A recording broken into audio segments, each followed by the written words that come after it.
Hello everyone. तो आज के हम इस वीडियो में देखेंगे जो समलैंगिक विवाह पर जो सरकार का भी जो डिसीजन आया है उसके बारे में हम रिव्यू करेंगे और उसको हम पूरा देखेंगे कि सब सुप्रीम कोर्ट ने इस समलैंगिक विवाह पर क्या कहा है। तो उसी के बारे में आज की वीडियो में हम बात करेंगे कि सुप्रीम कोर्ट का डिसीजन क्या है। तो आइए हम शुरू करते हैं। तो समलैंगिक विवाह को मान्यता नहीं, मतलब सुप्रीम कोर्ट ने जो है वो समलैंगिक विवाह यानी कि सेम सेक्स मैरिज को कानूनी मान्यता देने से सुप्रीम कोर्ट ने इनकार कर दिया। अब इसकी मुख्य बातें जान लेते हैं पहले कि इसकी जो इम्पोर्टेंट फैक्ट है वो क्या है थोड़े से। 17 अक्टूबर को 5 जजों की संविधान पीठ ने कहा कि कोर्ट स्पेशल मैरिज एक्ट में बदलाव नहीं कर सकता, यानी कि वो समलैंगिक विवाह को मान्यता नहीं दे सकता। यदि वो समलैंगिक विवाह को मान्यता दे देता तो उसे जो स्पेशल मैरिज एक्ट उसमें बदलाव करना पड़ता। नेक्स्ट कहा है सुप्रीम कोर्ट ने कि कोर्ट सिर्फ कानून की व्याख्या कर उसे लागू करा सकता है।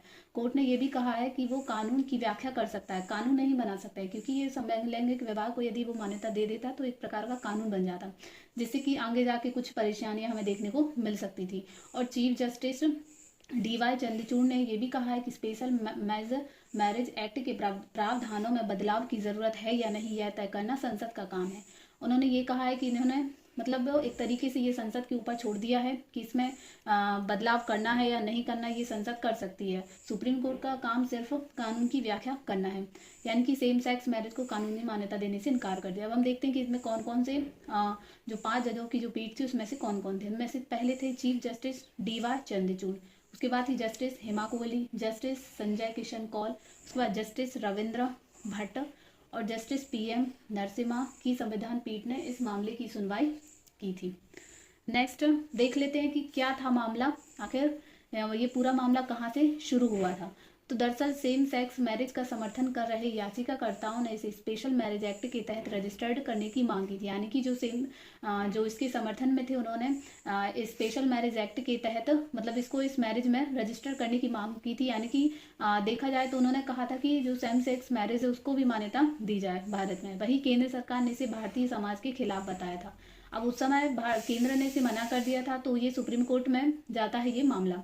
फिर सुप्रीम कोर्ट में दाखिल 21 पिटीशन यानी 21 याचिकाओं में याचिकाकर्ताओं का कहना है कि 2018 में सुप्रीम कोर्ट की कॉन्स्टिट्यूशनल बेंच ने समलैंगिकता को अपराध मानने वाली IPC की धारा 377 के एक पार्ट को रद्द कर दिया था।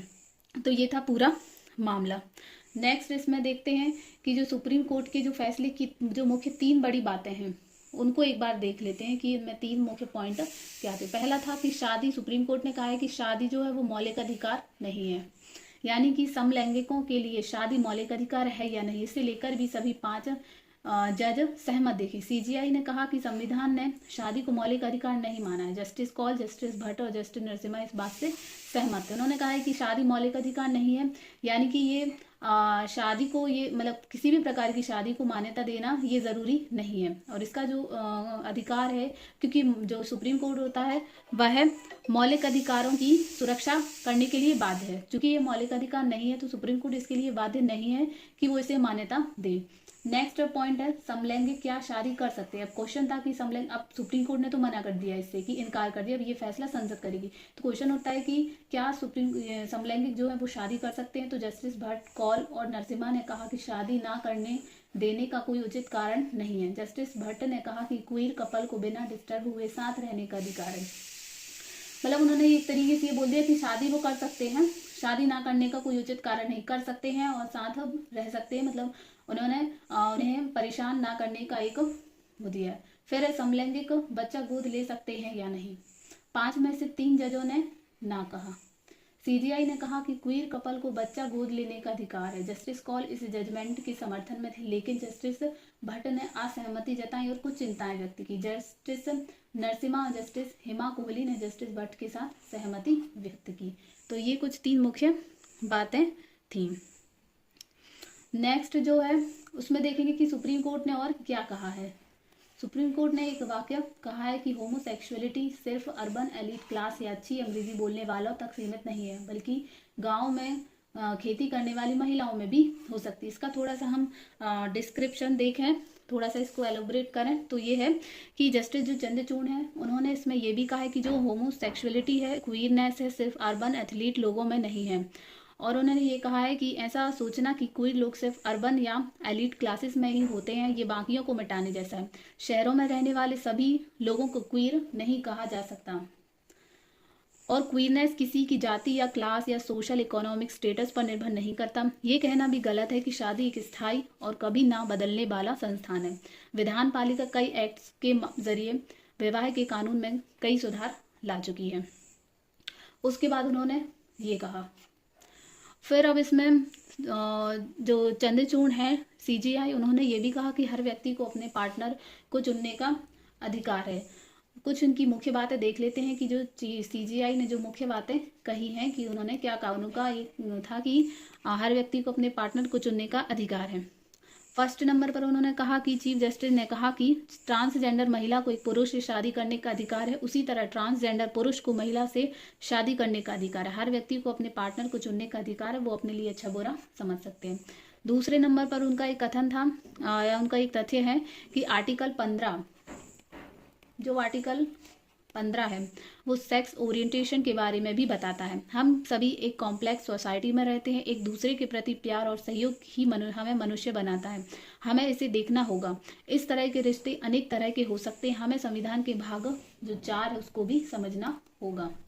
नेक्स्ट कहा कि अगर मौजूदा याचिकाओं को लेकर कोर्ट तय करता है कि स्पेशल मैरिज एक्ट का सेक्शन 4 असंवैधानिक है क्योंकि ये सबको अपने साथ लेकर नहीं चलता, इस सेक्शन को हटाना होगा या इसमें नई बातें जोड़नी होंगी।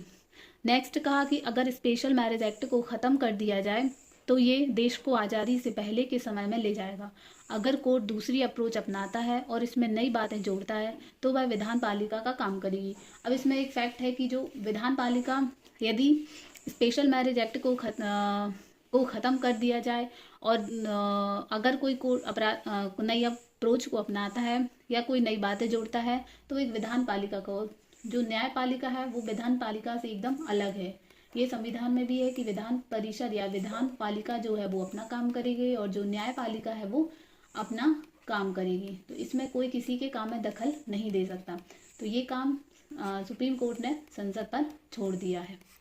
उसके बाद एक ट्रांसजेंडर व्यक्ति अगर हेट्रोसेक्सुअल मतलब होता है विपरीत लिंग के प्रति आकर्षण रिलेशनशिप में है तो कानून ऐसे विवाह को मान्यता देता है, क्योंकि एक ट्रांसजेंडर इंसान हेट्रोसेक्सुअल रिलेशनशिप में हो सकता है। इसलिए ट्रांस मैन और ट्रांस वुमन की शादी को स्पेशल मैरिज एक्ट के तहत रजिस्टर किया जा सकता है।